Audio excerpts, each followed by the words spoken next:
Donc, vous avez le dossier du jour 1. Je suis en affichage par liste. Je ne double-clique pas sur les dossiers pour rentrer dedans. J'ouvre avec le petit chevron. Et nous avons utilisé des images dans le travail, si je me souviens bien.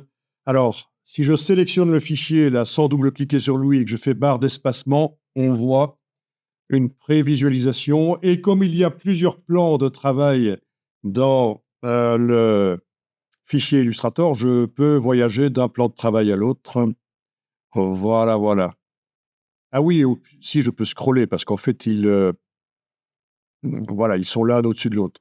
Voilà, on avait terminé par ceci. Alors, il y a une image pixel là-dedans. On avait fait un test avec une image pixel, même avec plusieurs images pixels, en voilà encore 4. Donc, en fait, il y a 5 images différentes là-dedans. Oui, il y a 5 images différentes. Ça, c'est la même que celle qui est utilisée sur le texte. Donc, 5 images différentes. Qu'est-ce qu'ils sont mignons, j'en peux plus. Donc, les images, on les a copiées-collées du navigateur web. Elles sont intégrées au fichier Illustrator.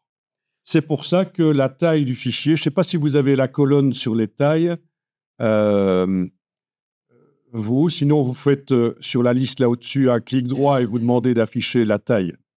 Donc, c'est pour ça que je disais la taille du fichier est quand même assez importante pour un fichier Illustrator. C'est inhabituel.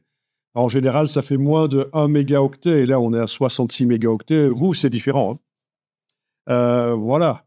Les images sont intégrées au travail. Ça peut avoir de l'intérêt qu'elles soient intégrées, parce que comme ça, si je dois transférer le fichier ailleurs, j'ai pas besoin de penser, tiens, je dois aussi transporter les fichiers des images. Donc, j'ouvre le fichier dans Illustrator et on va voir ce qui se passe.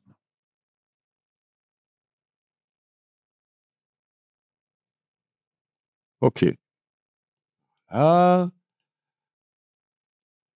Donc, Shift tabulation, je me suis débarrassé des palettes, mais je vais aller chercher dans le menu fenêtre. Ah tiens, je me rends compte qu'il manque une palette. La barre contrôle chez moi. Menu fenêtre contrôle. Voilà, ça c'est quand même utile de l'avoir au-dessus. Et là, je vais aller chercher une palette qui s'appelle la palette lien. Fenêtre lien. Elle est là. Voilà. Voilà. Et les images, en voyant ça, je sais que les images sont intégrées au fichier parce qu'il n'y a pas la petite chaîne ici.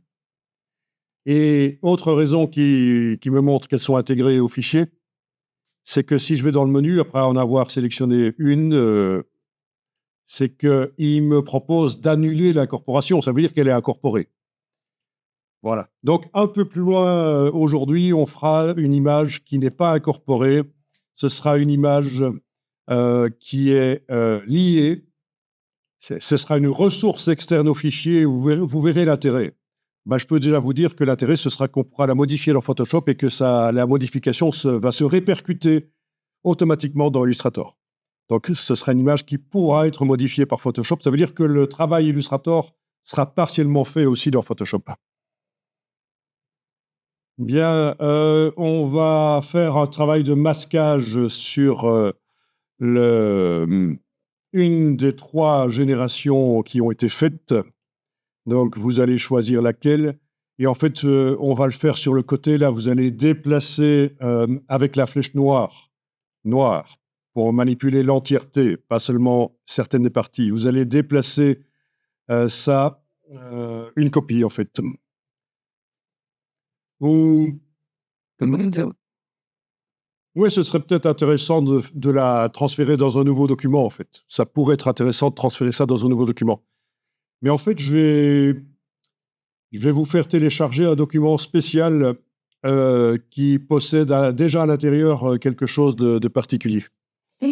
Et on va transférer par copier-coller une de vos créations là pour faire des tests, pour à la fin faire un autocollant. Mais dans un premier temps, on va faire du masquage.